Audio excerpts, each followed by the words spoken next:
Hello class 8. The topic that we are going to discuss today is refraction of light taking place through a rectangular glass block.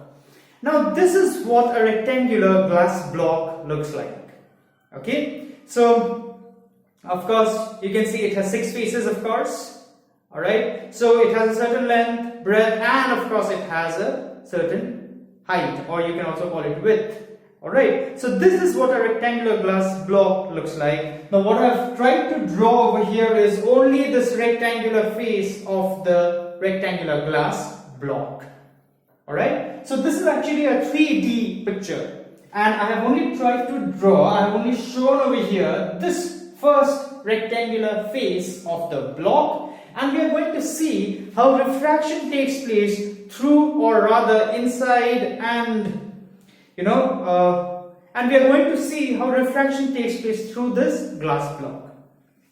Okay, so let me keep this glass block and let me help you understand this particular picture. So what I've done over here is PQRS is the first rectangular face of the block. So PQRS is this rectangular face of the block, glass block. Now what we have is, we have a ray of light AB incident on the first face, this upper face of the block. So we have a ray of light incident this way. Okay, and it is hitting this face, as you can see, of the block. Now since this glass is a transparent material, so obviously the incident ray of light is going to enter this glass block. Alright. Now, since the ray of light is coming from air or radar medium and it is entering a denser medium, the glass block, what happens is the ray of light obviously bends towards the normal. So MBN is the normal, as you can see over here, or you can simply say MN is the normal. Now, our ray of light, or rather the refracted ray of light BC, as you can see, is bending towards the normal. Now, as the ray of light is, the ray of light has entered the glass block, so to say now. Okay, so the ray of light is inside the glass block here. Okay, it has bent towards the normal, of course. Now, it then encounters, it comes across the second face or lower face of this glass block. So therefore, what happens therefore now is, the ray of light which is inside this glass block is trying to come out of the glass block. So to say, the ray of light is now coming from a denser medium, that is from inside the glass block, and trying to go out to the radar medium. So this refracted ray BC itself now acts as the incident ray of light for the second or the lower face of the rectangular glass block. So whenever we have a ray of light coming from a denser medium to a radar medium, we know the ray of light bends away from the normal. So XY or XCY is the normal at this point, okay, to the face SR of the block, and we see the ray of light, or rather the refracted ray CD, is bending away from the normal. Now, CD, of course, like I said, is the refracted ray, but since CD is emerging out of the glass block, therefore we rather prefer to call it the emergent ray.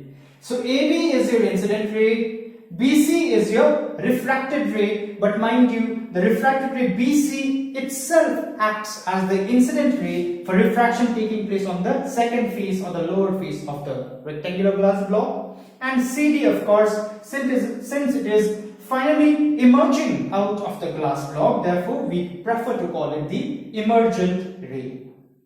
Now, here of course, this is the angle of incidence, I is the angle of incidence. The angle which the incident ray makes with the normal, remember, is what is called the incident ray.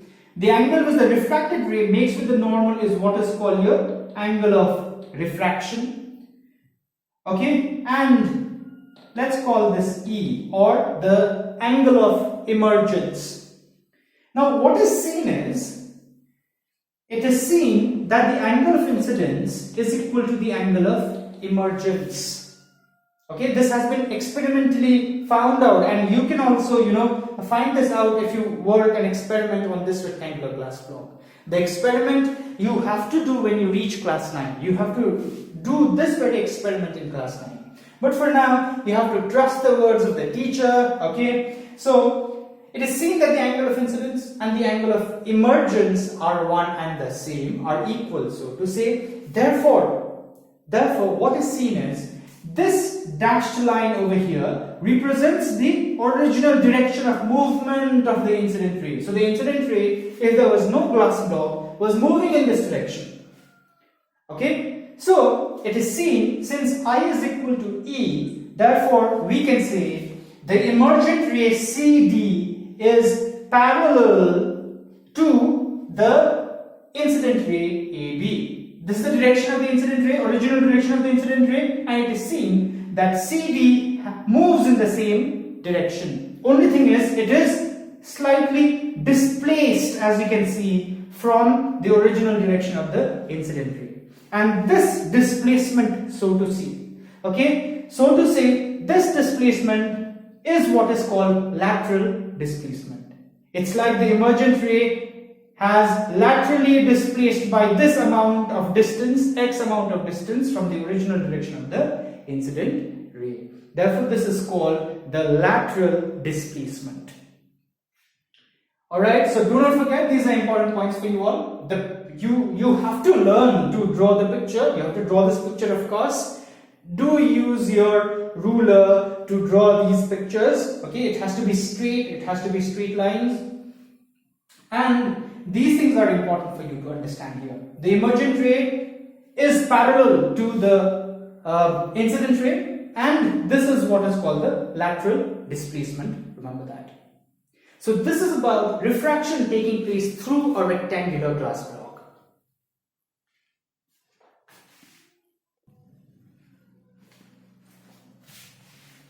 We are now going to look at refraction of light taking place through a prism. Now, since I don't have a prism to show you here, okay, what I've done is I've tried to draw the picture of a prism here, okay, the best I can, alright. So, a prism is of course a three-dimensional object, alright, and this prism we consider to be made up of glass. You can see in the picture that it has two triangular faces. A, B, C is one triangular face, and just on the back side of it, so to say, you have another triangular face which is F, E, D. So two triangular faces, and there are three rectangular faces. One, as you can see here, is A, F, D, C is one rectangular face. The other rectangular face is on the opposite side of A, F, D, C, which is A, F, E, B. So this is the other rectangular face, and the third rectangular face is down below here, which is the base of the prism, C, D, E, B, or B, C, D, E. Okay, so a prism has 5 plane faces, so to say. All are plane faces, out of which 2 are triangular and 3 are rectangular faces. Alright, so this is what a prism looks like, remember. I would have been much more happy to show you an actual prism, of course, okay, but since we don't have that, we have to make do with this figure. Now what we are going to learn is we are going to see how refraction takes place through a prism.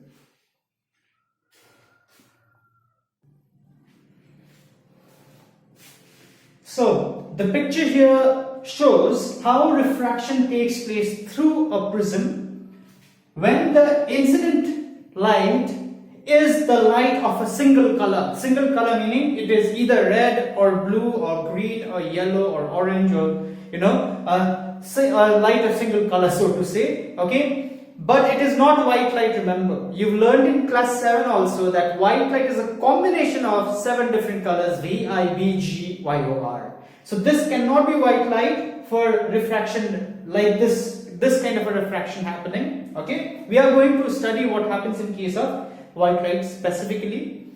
But what I'm trying to say is, this picture shows you refraction of light taking place through a prism for light of a single color. Now what I've tried to show is ABC is only the front face of the prism that I've tried to depict in the picture. So I'm not showing the whole, a three-dimensional picture of the prism here. I'm only showing you the first front face, triangular face of the prism, which is ABC, and we have a light of single color, of course, incident on the prism. So PQ is the incident ray, and we have the ray of light coming from radar and trying to enter a denser medium, which is the prism. And MN here, this line, is the normal to the face AB of the prism. So MN is the normal. So whenever we see a ray of light coming from radar to a denser medium, we know the ray of light bends towards the normal. So MN is our normal, and we see our ray of light QR, or rather the refracted ray QR, bending towards the normal here. Now, like in case of the rectangular glass block, in case of a prism also, refraction takes place on the second surface AC of the prism also. So here also on this face AFDC, actually the refraction is taking place. Alright. So, but in this case what happens is the ray of light is coming from the denser medium and trying to go out to the radar medium. So whenever ray of light comes from a denser medium to a radar medium, we know it goes away from the normal. Now the normal to the face AC is XY over here. XY is the normal, and we see our refracted ray bending away from the normal. So this is how refraction for a single color of light takes place in case of a prism. So you can see PQ is the incident ray, QR is the refracted ray, but mind you, like in case of the rectangular glass block, QR acts as the incident ray for refraction taking place on the second face AC of the prism. And RS is what is called the emergent ray. RS also is a refracted ray, but since this ray RS is finally emerging out of the prism, therefore we prefer to call it the emergent ray. Alright, so this is how refraction takes place through a prism for a single color of light. We finally are now going to look at how refraction of white light, remember, takes place through a prism. So here also I have only drawn the front face of the prism ABC, and we have white light coming and hitting the prism on the face AB of the prism. So this is the incident ray of light, so to say, and do not forget, white light is a combination of 7 different colors of light, VI, BG, YOR. This is something you've studied in class 7 itself. So what happens is, when a ray of light is incident on a prism, the moment it enters the prism, of course it undergoes refraction, okay, and this white light, the moment it enters the prism, it splits into its 7 constituent colors, VI, BG, YOR. Okay, so this white light, after undergoing refraction in the first face of the prism, it splits into 7 different colors. Alright, and the 7 different colors individually, then after, they undergo refraction on the second face of the prism. So here you see these different rays of light also bending, that is undergoing refraction. And if we have a screen placed over here, we will see a band of 7 different colors of light forming on the screen, VI, BG, YOR. So this is specifically what happens when we make white light incident on a prism. So to say, we get to see a rainbow of colors on this screen when we make white light incident on a prism. That is why in the previous case I was specifically mentioning, okay, the refraction for a single color of light. Okay, so because this is what happens when we make white light incident. It splits into its 7 constituent colors and we get a band of 7 different colors on the screen. Now this phenomenon of splitting up of white light into its 7 constituent colors when the white light is made incident on a prism is called dispersion of light. So the phenomenon of splitting up of white light into its 7 constituent colors, VIBGYOR of course, you can add over here when it is passed through a prism. You can add that. When it is passed through a prism is called dispersion of light. Okay, so this phenomenon of splitting of white light into its 7 constituent colors when white light is passed through a prism is called dispersion of light, and the band of 7 different colors that we see on the screen or that we get on the screen is called spectrum. It is called spectrum. S-P-E-C-T-R-U-M. So you will write the definition of spectrum yourself. It is the band of 7 different colors which is formed on a screen when white light is passed through a prism is called spectrum. Most specifically, to be more precise, this is called visible spectrum. Okay, but for your standard you can simply call it spectrum. Like I said, but to be precise, it is called visible spectrum. Alright, so you write the definition of spectrum yourself, and dispersion is this, the phenomenon of splitting of white light. Now if you ask me what is the reason for splitting up of white light into its 7 constituent colors when it is of course passed through a prism, if you ask me that, the answer is that white light is coming, meaning here all these 7 different colors are together. They are traveling as one. That is why we see all these 7 different colors together as white light. Now what happens is, all these different colors of light, they travel or they move with the same speed, equal speed in air or in vacuum. So the speed of each of these different colors of light in air or vacuum is the same. That is why they travel together as one through air or vacuum. But the moment they enter any other transparent medium, okay, like this prism here, what happens is, each of these different colors of light, they have different speed in some other medium. So to say, these different colors of light, individually, they have their own speed in some other transparent medium apart from air or vacuum. So, since they travel with different speeds inside this medium, and we already know refractive index is the speed in the first medium divided by speed in the second medium. So speed in the first medium for each of the light it's the same, but speed in the second medium is different. So it's like the refractive index of the prism is different for different colors of light. Since they travel with different speeds inside the prism, the refractive index of the prism for each of these different colors of light, it's different. Therefore, what happens is, they undergo refraction by different amounts. Since the refractive index of the prism is different for each of these different colors of light, they, so to say, bend by different amounts. Now, since they bend by different amount, okay, therefore, it seems to us that they are splitting, because each of these different colors are bending by different amount. Okay, so they split. Okay, so the fact that different colors of light travel with different speed in some other transparent medium apart from air or vacuum is the reason for splitting up of these different colors of light. Remember that. And the phenomenon of splitting up of white light is what is called dispersion.